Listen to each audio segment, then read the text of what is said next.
Can start. Good morning, everyone.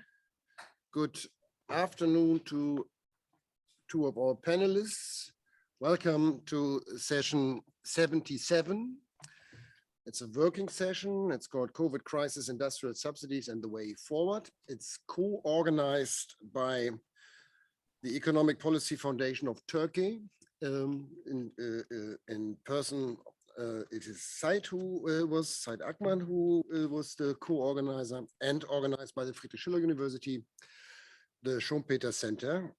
My name is Andreas Freitag. I'm from the Friedrich Schiller University, and I'm your moderator today in this, I think, timely session. We have four distinguished panelists whom I do not have to introduce to you for two reasons. You probably know all of them. And the second is that you can, if you don't, you can read it on the website of the public forum. You have a bio note for all of them. Welcome again. Why is subsidies such an issue? I mean, we have at least two sessions, I recall, on subsidies on this public forum. And as long as I'm interested in economic policy, and this is from day one on of my studies in 1985, I was aware of subsidies. And one reason is, of course, that I studied in Kiel, and opposite of the Kiel Institute, we have the shipyard. And so we could be reminded of subsidies every day when we looked into our books. But we also had a lot of other subsidies problems in Europe, and they have not disappeared in the last 36 or so years. Indeed, we see even more subsidies. And the current crisis has, again, increased the number of actions. I just yesterday checked the Global Trade Alert website. Since November 2008, there have been more than almost 3,500 cases of subsidies. The website doesn't report the amounts, but it reports the event as such.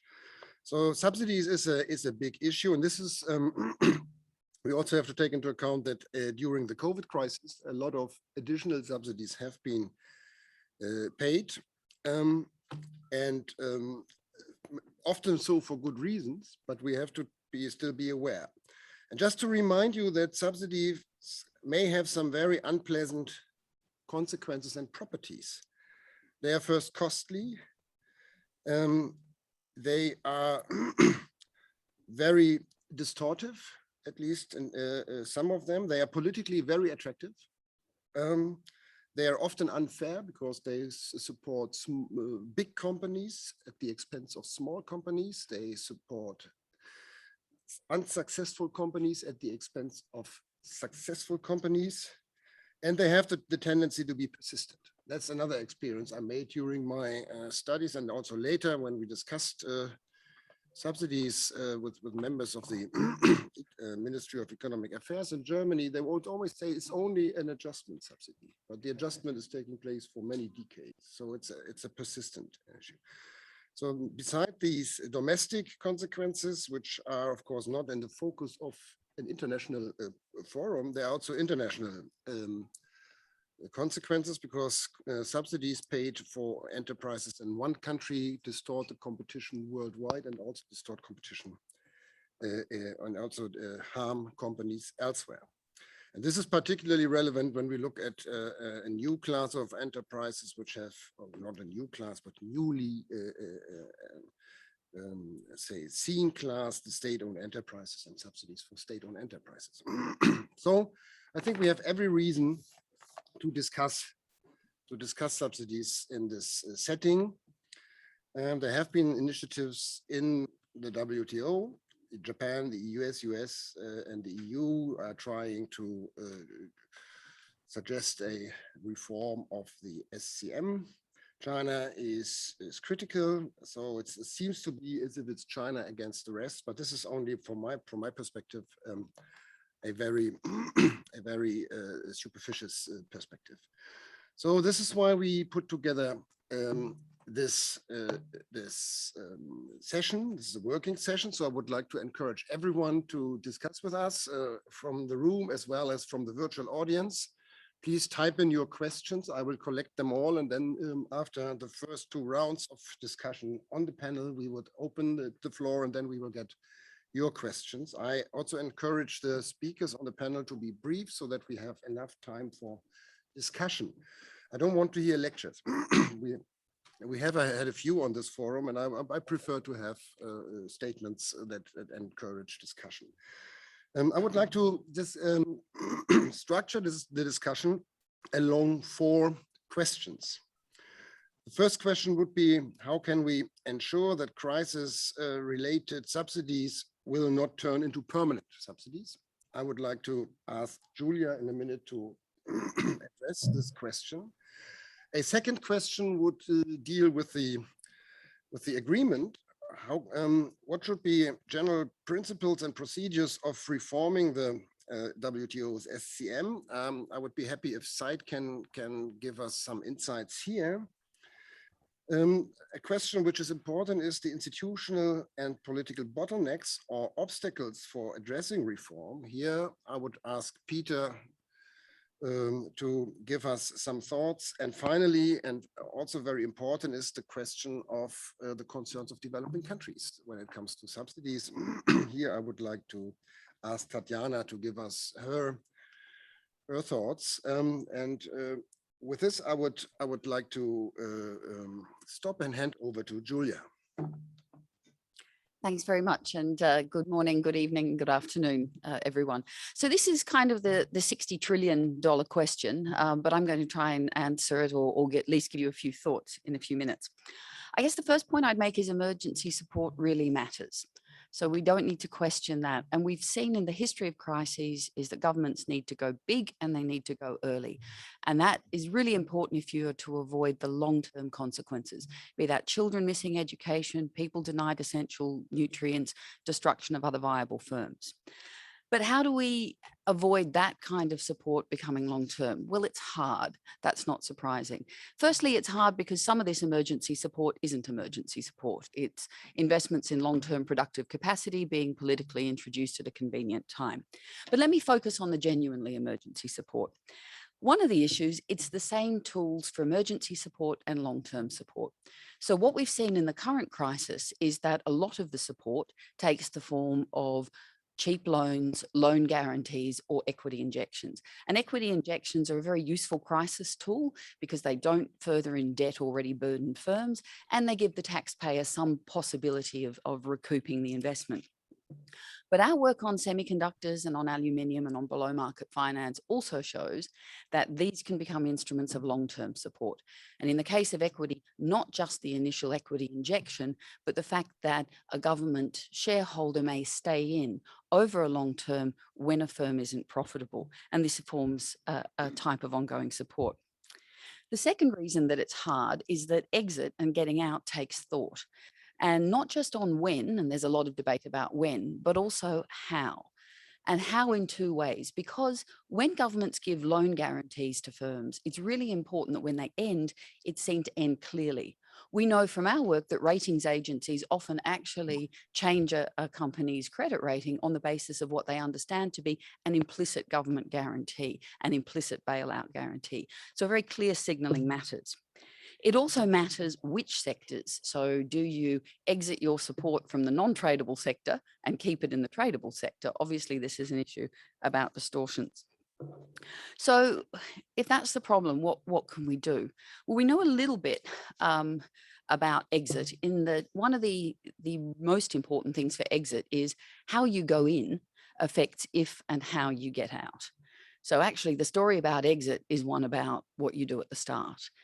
And what we've seen there, and we have a wealth of experience over the last sort of 2 decades of crises, and we also see this a lot from colleagues working in competition policy fields, is that targeted matters, time-limited matters, and transparency matters.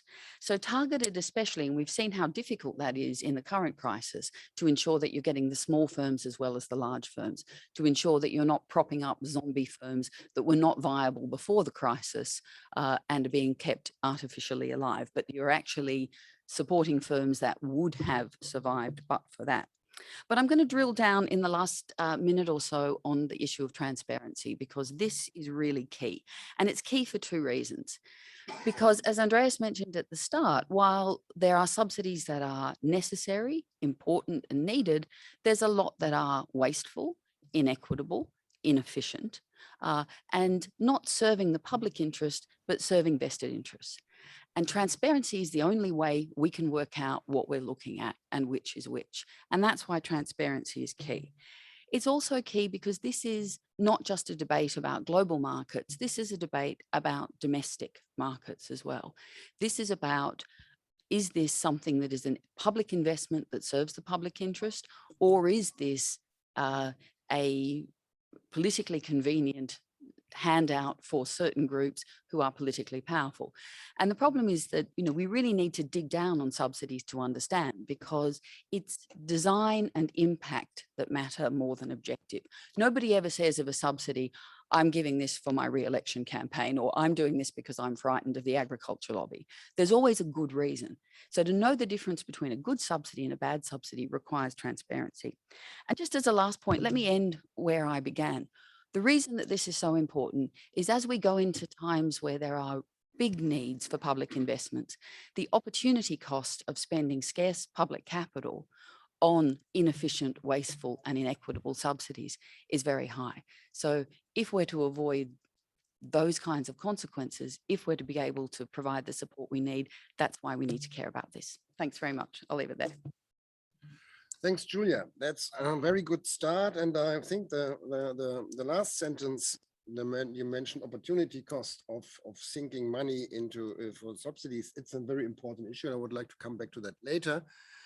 But now I would like to hand over to Said and hear a bit about institutional changes which are necessary or would be favored. Thank you, Andreas. Can you hear me? I can hear you. Can the audience? Okay, I see a thumbs up. Okay, hello to everyone. Let me welcome you also on behalf of TEPAV, the co-organizer of this event. Well, subsidy issue is one of the central topics in the WTO reform today, and it's a very tough topic. Though there are no easy topics in the WTO reform process anyway, but my first entry will be about the question why. Why should we have a subsidies and countervailing measures agreement be revised? What are the rationale behind the cause for such revision? And of course, there are several reasons. First, the government's policy toolkit is expanding in time to cover different types of policy interventions, allegedly to address market failures and sometimes to achieve different policy goals. Extensive resort to subsidies in the post-global financial crisis 2008 and with the COVID-19 pandemic related assistance have been the case also we should consider when we talk about the revision of the agreement. The number of subsidies are increasing, as Julia said, and they become a source of trade tension. You can look at Simon Evans' Global Trade Alert, but also OECD studies.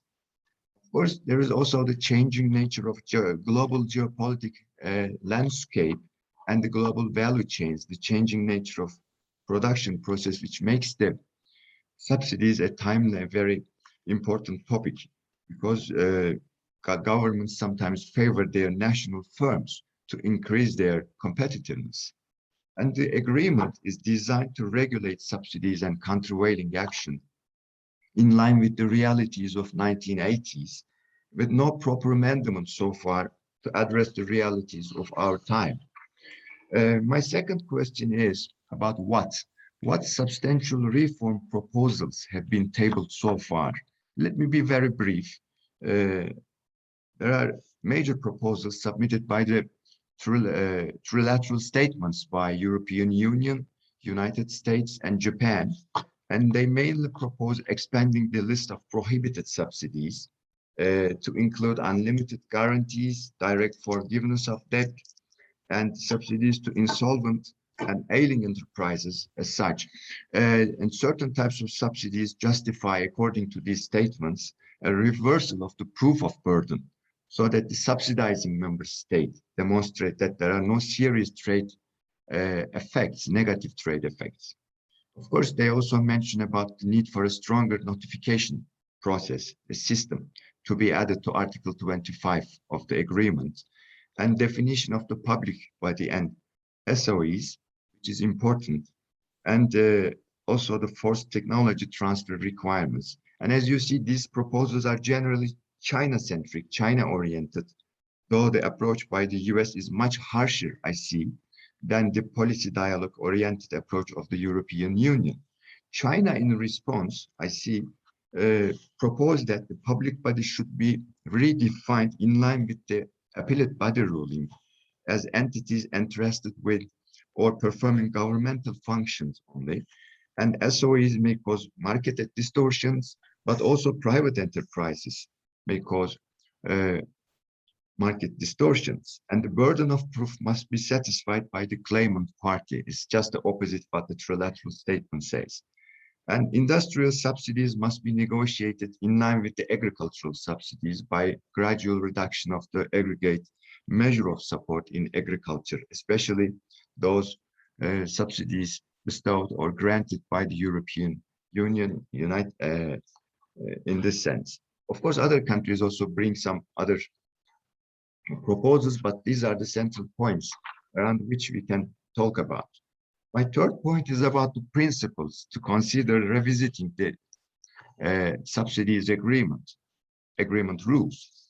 We need a definition of subsidy, of course, but this is also a tough issue, not clear, and it's very difficult.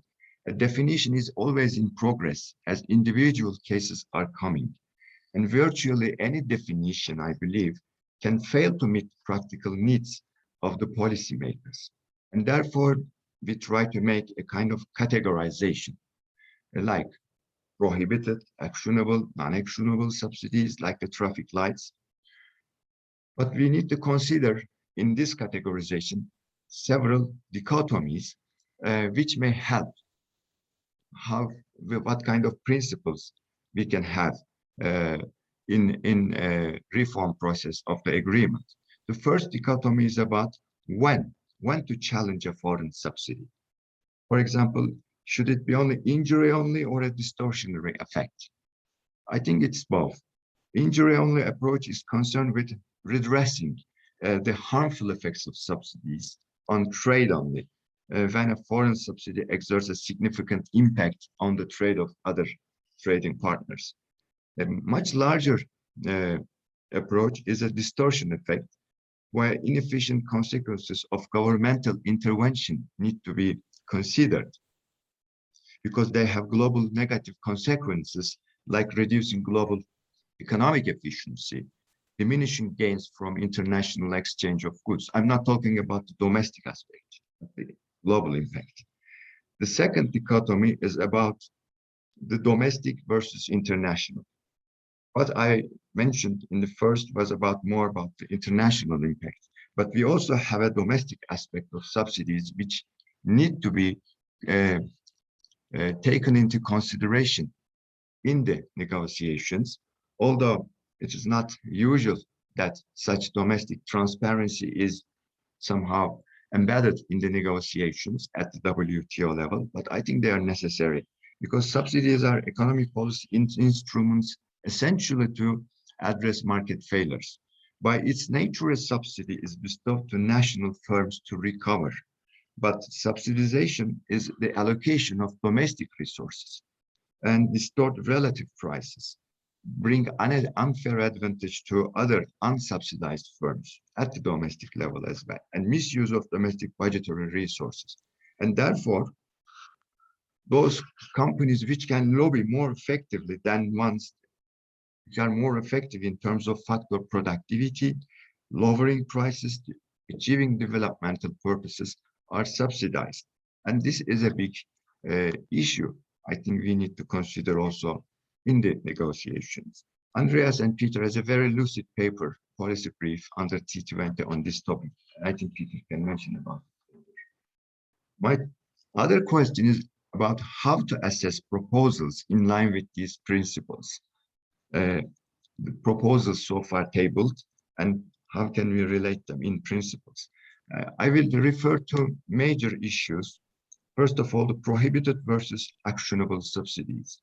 For prohibited subsidies, what should be the benchmark? Because we see in the statements a list of such issues, but we need a benchmark to categorize them.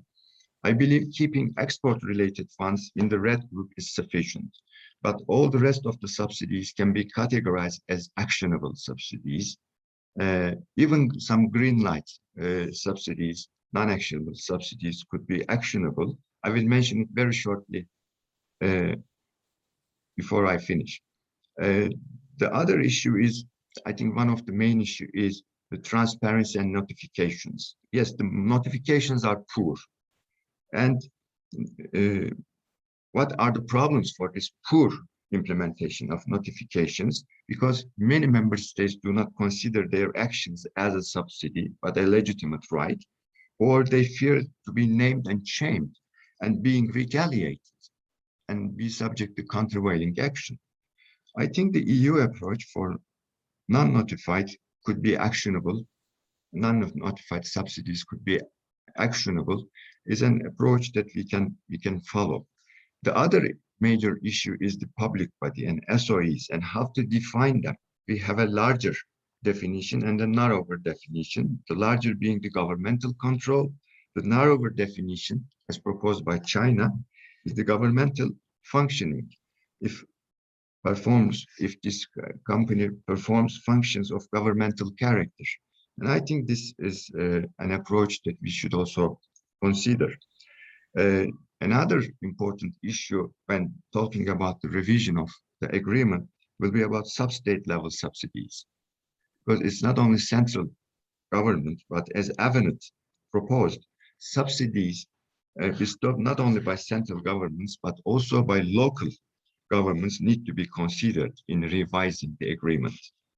For non-actionable subsidies, I think they should be categorized in this group as long as the member state is trying to achieve sustainable development goals committed by this country in international agreements, and if subsidies provide public goods or global public goods. But this definition of public good is also important. Yes, climate change is one of these, but we should also think that developed members like EU have more financial resources to subsidize their companies, but other member states should also be supported in their policy actions in order to create a public good, to create climate change. Research and development is also such an issue where it could be or it could not be actionable, because we know that what if the aim of the subsidization is to support a national champion on grounds of competitiveness at the expense of other countries, and this is just a misuse of global resources.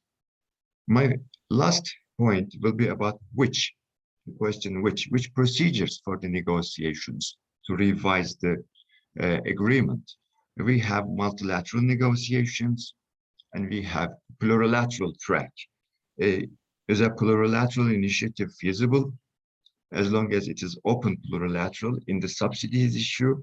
Well, we are not talking about the schedules, so it might be a bit difficult, but it could be encouraging if the issue linkage between industries and agricultural subsidies and also services subsidies is provided.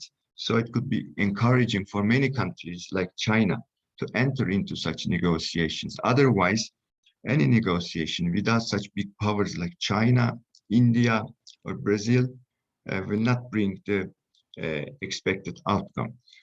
These are some points I would like to raise at that moment, and like to give the floor to my next speaker. Thank you very much, Said. I think we got a real comprehensive overview and much to speak about. And I think Peter can directly continue here because there seem to be a lot of obstacles and barriers and bottlenecks to be considered before reforming any agreement. Peter, please unmute.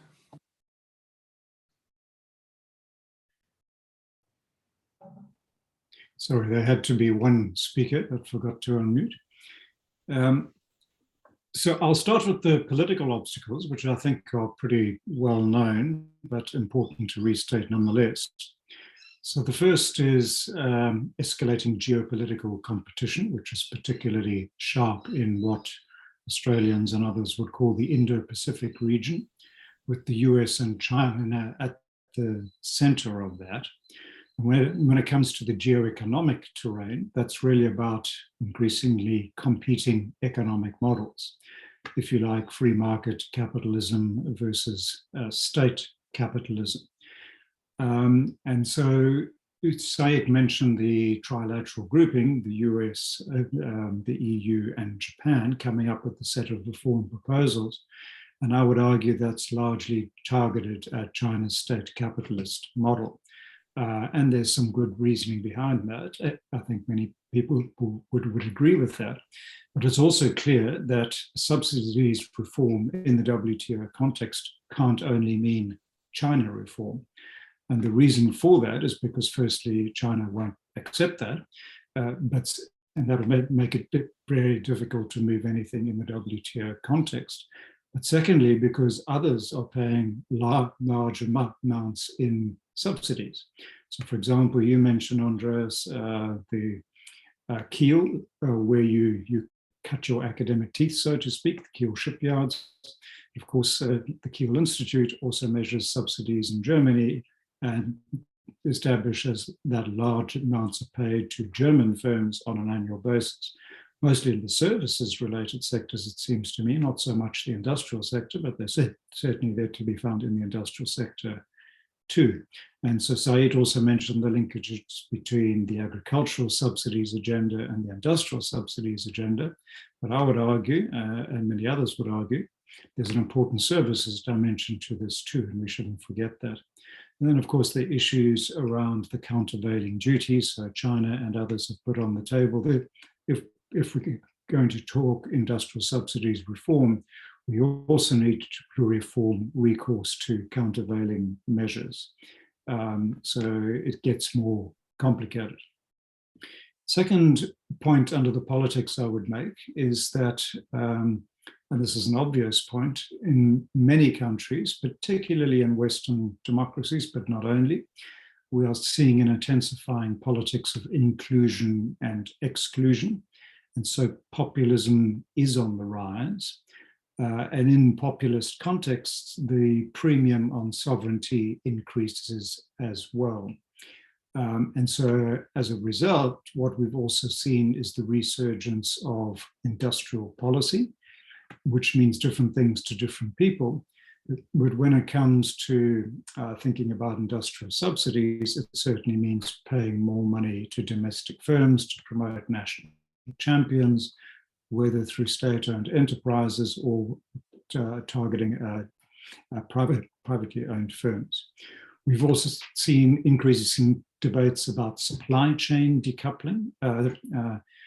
That brings investment into the equation, but we've seen subsidies going to firms, if I think of the Japanese government's $2 billion subsidies, for instance, to Japanese firms to relocate out of China. That's a strong industrial subsidies dimension, but also a supply chain decoupling dimension.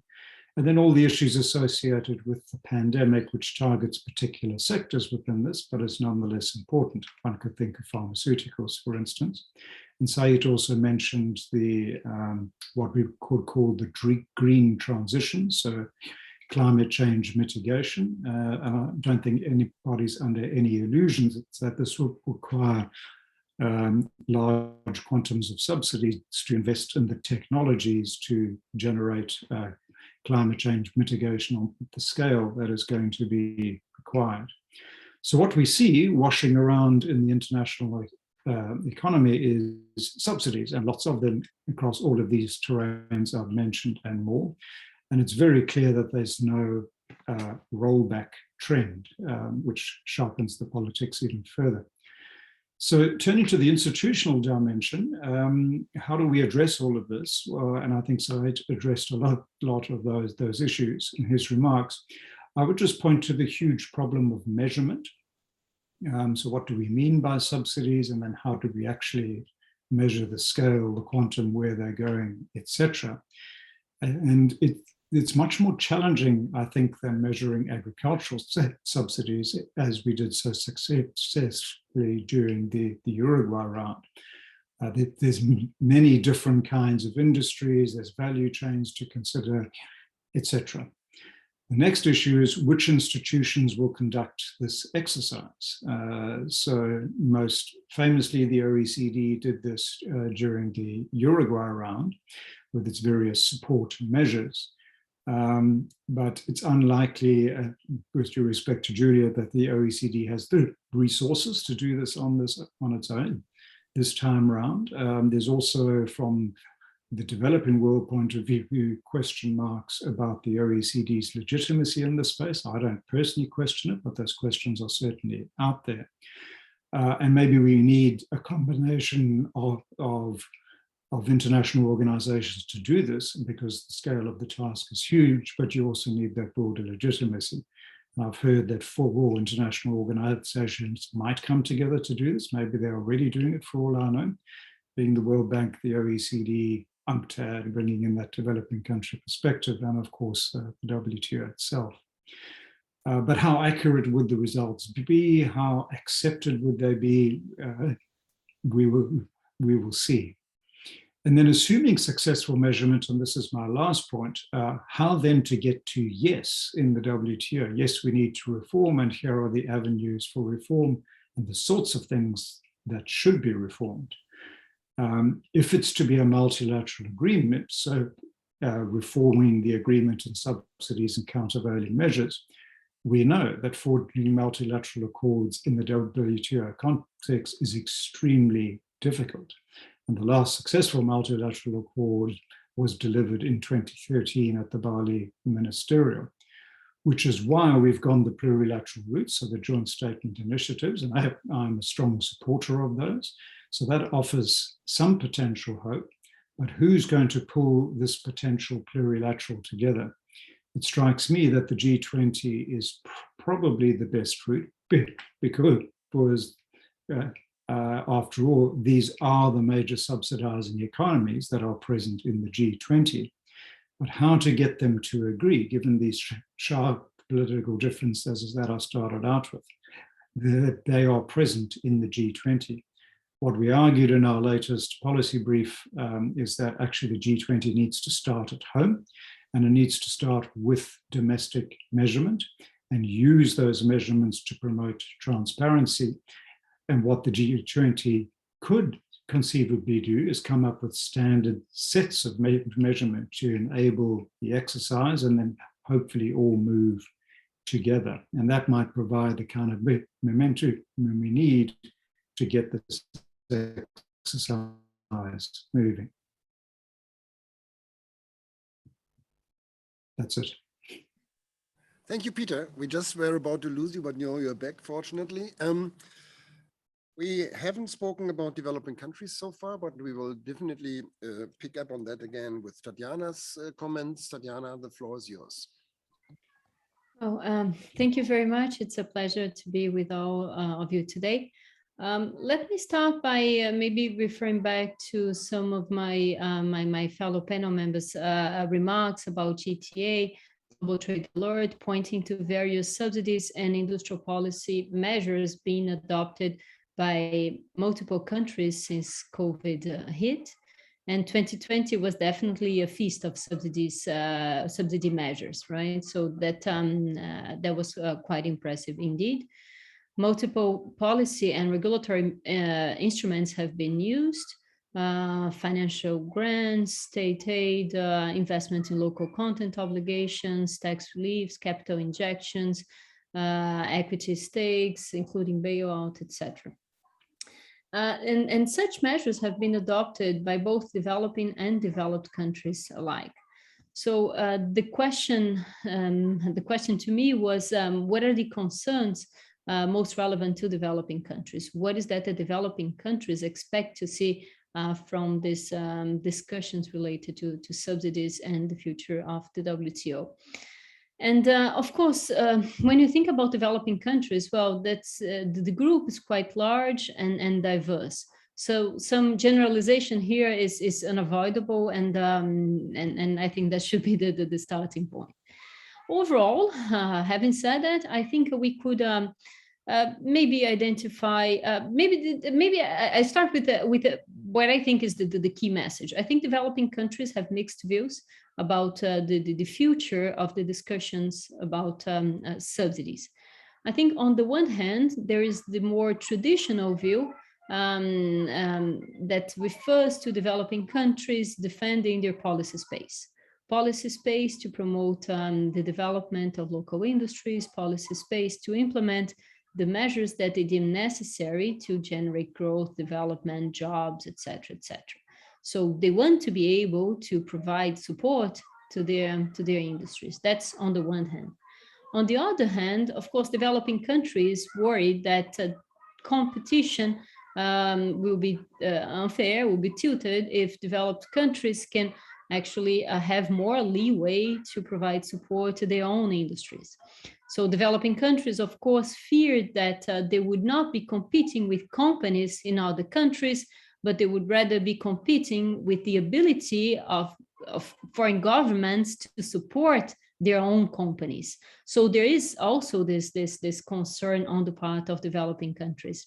And when I was thinking about it, it reminded me of the position of Brazil, the country that I come from, and that actually is reflected in Brazil's litigation in the WTO, Brazil's litigation record in the WTO. So there was the aircraft case where Brazil challenged Canada's subsidies, the subsidies that Canada had been provided to its aircraft industry. And of course, on that instance, Brazil was worried with support being provided to competitors of Brazilian industrial sector. Then more recently, Brazil was in the receiving end in a major case against its industrial policy. So Brazil's industrial policy has been challenged, and several of its measures have been considered inconsistent with WTO disciplines. So there is this tension, I think, in many developing countries about how best to address the issue. I'm not speaking of Brazil's position today, but just looking back at the history of Brazil's litigation in the WTO, I think it shed some light on developing countries being having mixed views about the issue. Overall, I would say that there are four main concerns that affect developing countries regarding subsidies. First is fairness, right? So I think developing countries would like to be able to promote their industries, but then faced competition from subsidized competitors in developed countries. So there's this issue of fairness, which of course leads us to the discussion about SDT, about special and differential treatment in the WTO. So how do we incorporate SDT in special differential treatment in the discussions on subsidies? So that's one, fairness, and related to that, SDT. The other one, second, is balance. Agricultural subsidies and industrial subsidies. I think, of course, it's not for all developing countries, but for many developing countries, the issue of having a balanced treatment, balanced approach, comparing agricultural subsidies and industrial subsidies is a matter of principle, and should not be left unaddressed. And of course, we all know, that the agriculture has been lagging behind in terms of disciplines to address subsidies. Point number 3 relates to transparency and monitoring. So of course, I think developing countries would like to see more transparency in terms of subsidies being provided at a global level, but at the same time, they don't want an excessive burden on them. So how do we square that circle, right? They want transparency, but they fear that that additional requirements may put them in a difficult position. Last point, I think it relates to systemic interests of developing countries in the WTO. I think developing countries, of course, there's some degree of generalization here, but they want to see a functioning WTO. They want to see strengthened WTO. They want to see the WTO reformed so that its credibility is preserved, is strengthened, et cetera, et cetera. So I would say that these are the four main concerns of developing countries when it comes to the discussion about subsidies. But the overall background is, I think, this tension about the interest of being able to support your own industry, and at the same time being concerned with the competition with countries that have deeper pockets to support their own industries. Last but not least, just as I mentioned, that the group of developing countries is quite large and diverse. It includes China. As we know, the WTO has no formal classification on countries, and self-designation applies. So if we talk about developing countries in the WTO and the discussions about subsidies, well, how does China fit in? How do we work towards ensuring that different systems coexist under the same roof, under the same multilateral rules, WTO rules?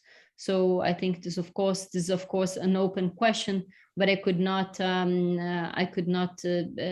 refrain from mentioning China as we talk about developing countries, the issue of developing countries in the subsidies discussions. So I'll leave it there. Thank you. Yes, thank you, Tatiana. So we have a very rich set of thoughts on the desk. I would like to encourage everyone to send questions via the website or in the room. Just show up. I will then try to summarize the question. If it's short and brief, it's easier. But first, I have a few things which I think connect the four speakers. The first term I was thinking about was opportunity costs and opportunity costs of subsidies. When I think about the election campaign in Germany for the general election last weekend, there was much speech about subsidies, green subsidies. So most parties were trumping each other with pure figures they want to spend on good purposes. And this brings me to the new monetary and fiscal policy paradigm, which gets traction in the Western world. We call it the new money theory. In fact, it's a very old money theory. As an economist, I'm quite concerned. And the low interest seems to make a public spending almost costless. So are there any opportunity costs left? That's the question I have to Julia.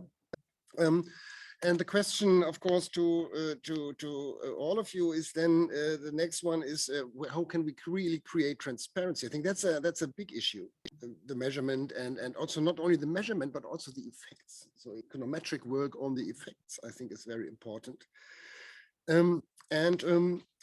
One thing that is also one word that came up in every contribution was competition. So can we draw a link to competition policy, because it's obviously anti-competitive what's going on in the subsidies arena. Finally, given that we all agree, and I think it's not that we only agree here, but almost everywhere, that there are domestic costs of subsidies, isn't it a sort of prisoner's dilemma?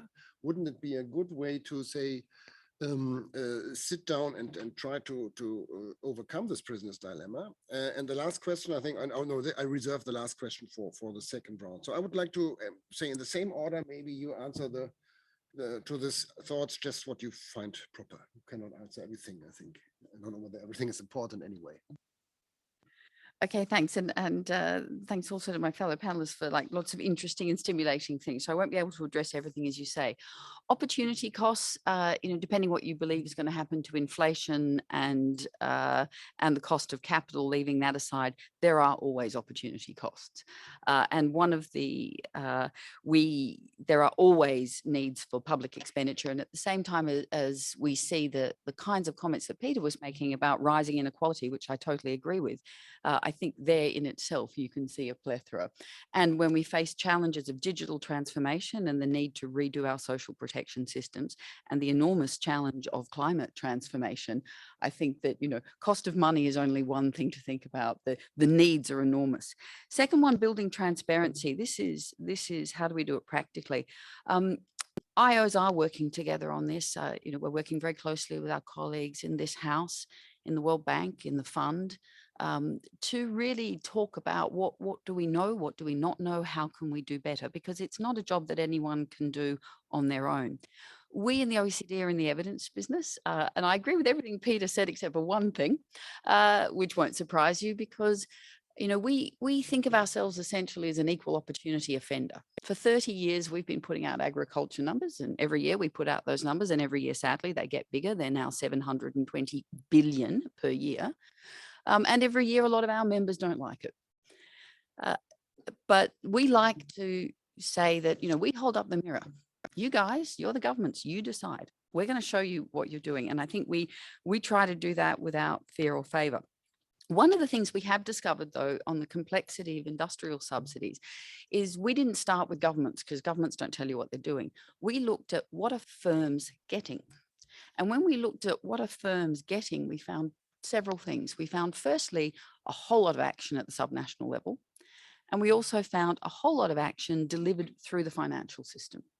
So, we are pretty good at understanding, here's the government, here's the firm, there's the transfer, but an awful lot of subsidization and government support nowadays doesn't work like that. It's transmitted through special purpose vehicles, it comes through cheap loans, it comes through different kinds of structures. And this kicks in well before the level at which we describe something as a state-owned enterprise.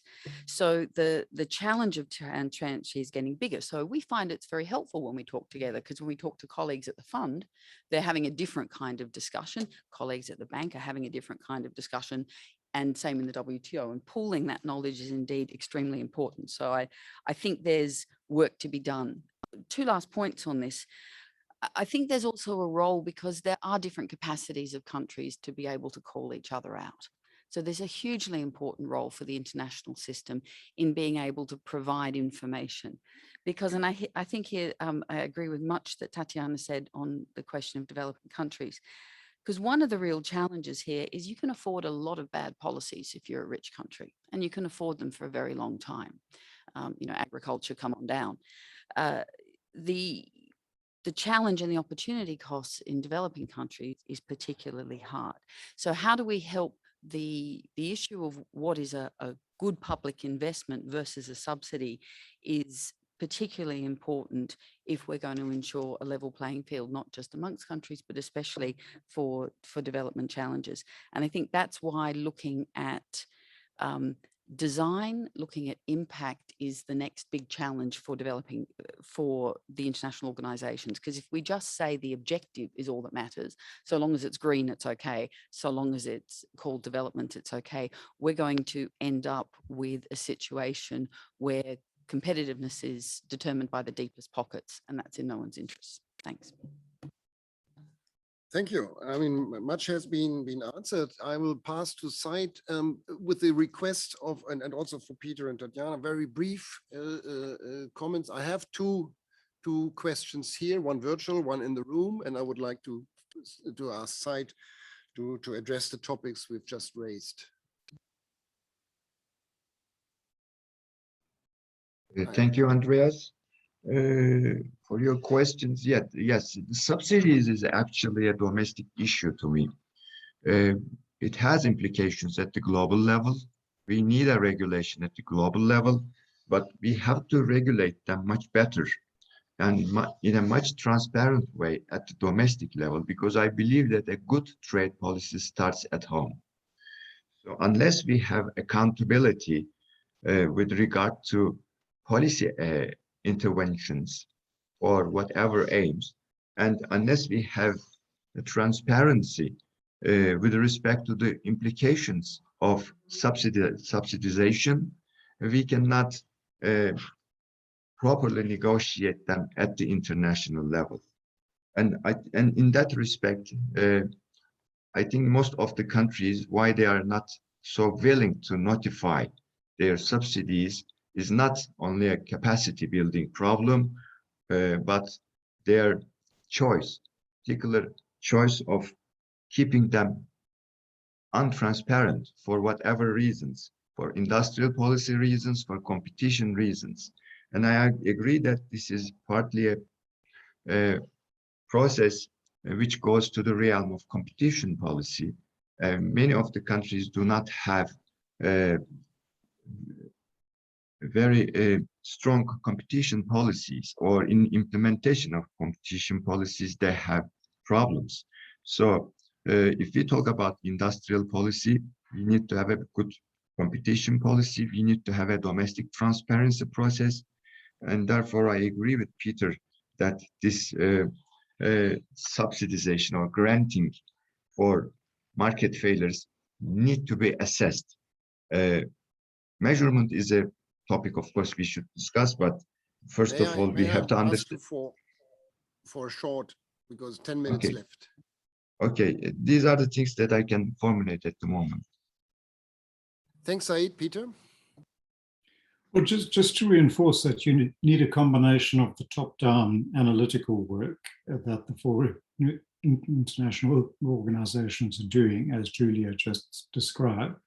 And I'm a great believer and fan of the OECD's work. I think, as Julia knows, that only gets you so far. The scale of the task, the complexity or the difficulties of measuring it, the opacity, and not just in China, in many countries, it's formidable. So countries have to believe in the need for reform for domestic trade policy and economic policy reasons. And I think Australia is a good example of that.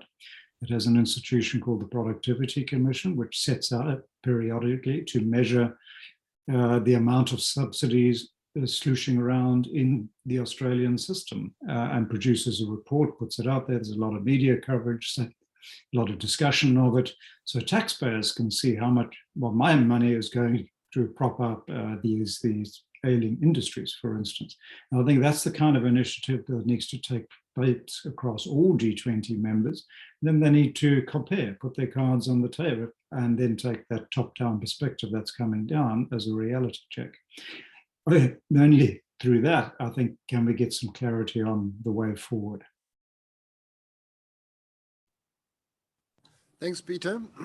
I hand over to Tatjana before I then open the discussion. First, on transparency, I think we should rethink the role of the WTO Secretariat in helping to ensure transparency to subsidy measures. Of course, it's a controversial issue, but I think there's a lot we could gain from tapping into the role of the Secretariat in that regard.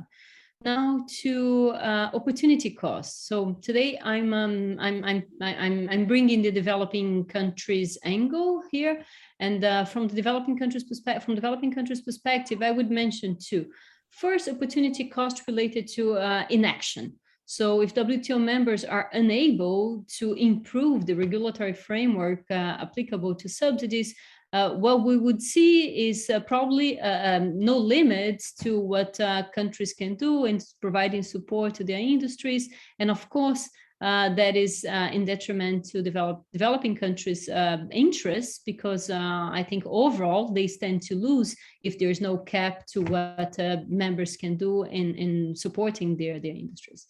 And then second, on opportunity costs, I think undermining the WTO, undermining the credibility of the organization is also not in the interest of developing countries. So this is very important. If inaction, the opportunity cost of inaction to developing countries is basically the law of the jungle, and the law of the jungle, of course, is the benefits the stronger. So I would leave it there.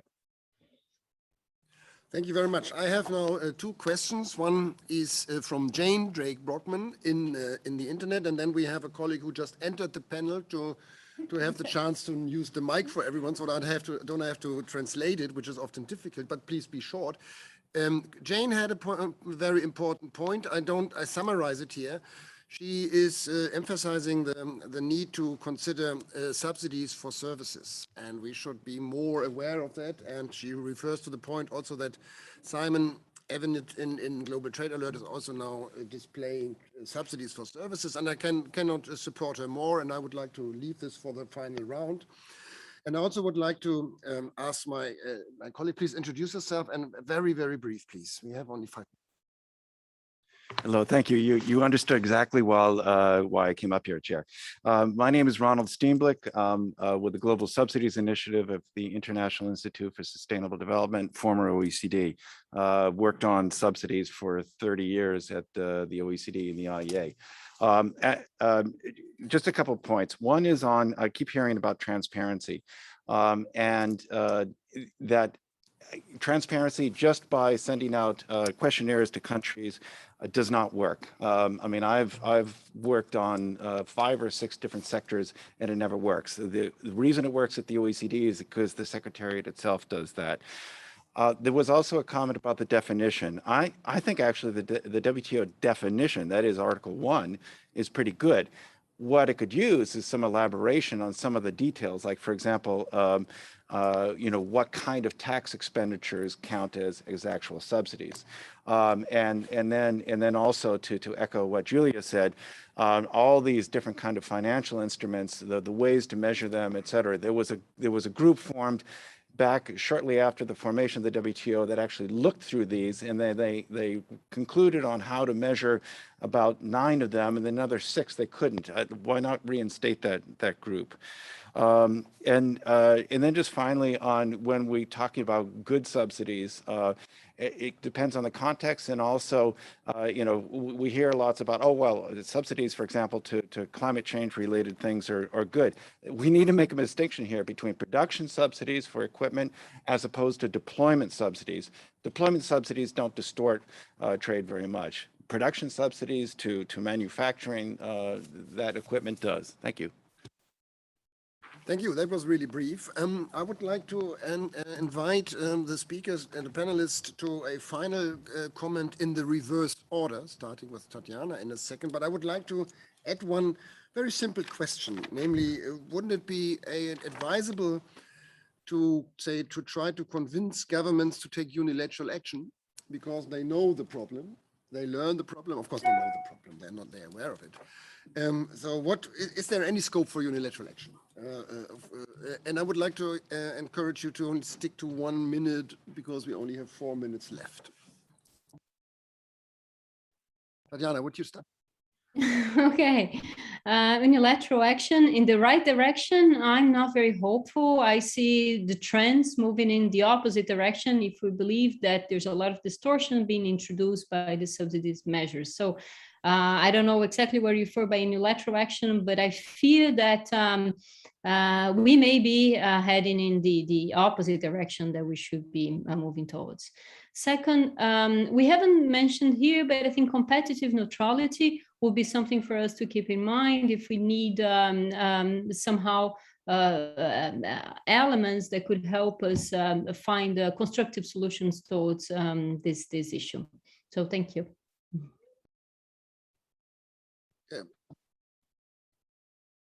I think I hand over to Peter directly. Thanks, Andreas. Yeah, like Tatjana, I think the politics are moving against unilateral action, but ironically, the economics may be moving in favor of it for the reasons you set out, which is growing inflation, the potential retrenchment from that, and what that portends for future expenditures, and particularly winding back fiscal balance sheets in the future. Then every government, I think, will realize this is in their interest. But when it comes to the reform agenda, the only way I can see it working is on a plurilateral basis, and that will be a process of, if you like, coordinated unilateral disarmament. And that's probably best led by the G20 to the extent that the G20 is going to lead this process. Yes, thanks. Said, your final statement? Yeah, I agree with Tatiana that unilateral actions are not feasible to expect from the member states, as this is a very contested issue, the subsidies, and is very much intermingled with the industrial policy and several other policies. The second point I would like to say is the principles. Yes, the negotiations to revise the agreement should be based on the principles that some of them I tried to briefly mention. Otherwise, an unprincipled negotiation process will not work.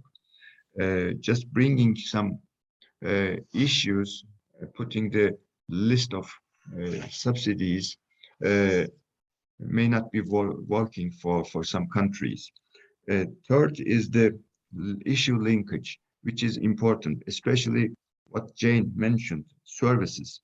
The servicification is increasing, and services is becoming an indispensable part of manufacturing process, and service subsidies should also be considered in the reform debate. Thank you. Last one, interesting, agree on services. One of the complexities is I think you're going to pick up a lot of services subsidies as those services as inputs into industrials. So we actually pick up a lot of subsidized services as industrial subsidies. On your unilateral point, I think on the good news side, I think the emphasis on ensuring competition and the increased activism and muscularity of competition authorities works well in this area. We're working closely with colleagues on competition. I think that bodes well. And fundamentally, I think domestic cases for subsidy reform tend to be more successful than appealing to international. That said, if you want to prevent tomorrow's subsidies in tomorrow's sectors, nothing beats multilateral WTO rules. Thanks. Thank you very much. I have to say I am very pleased with the panel. Thank you very much, all the four panelists. Thanks for the questions from the audience. I have sent a link, a little advertisement, if you want to see a bit more about the work done by the G20 Turn Network. Please have a look at the website. You also find the working paper there, which was referred to. Else, nothing is left than thanking the panelists for a very inspiring meeting, and please give those in the room, give them a big hand. And I wish everyone a nice rest of the public forum, safe trip home for those who are here, and we see each other next year. Bye. Thank you very much. Cheers. Thanks, Andreas. Thanks, everyone. Thanks, Andreas.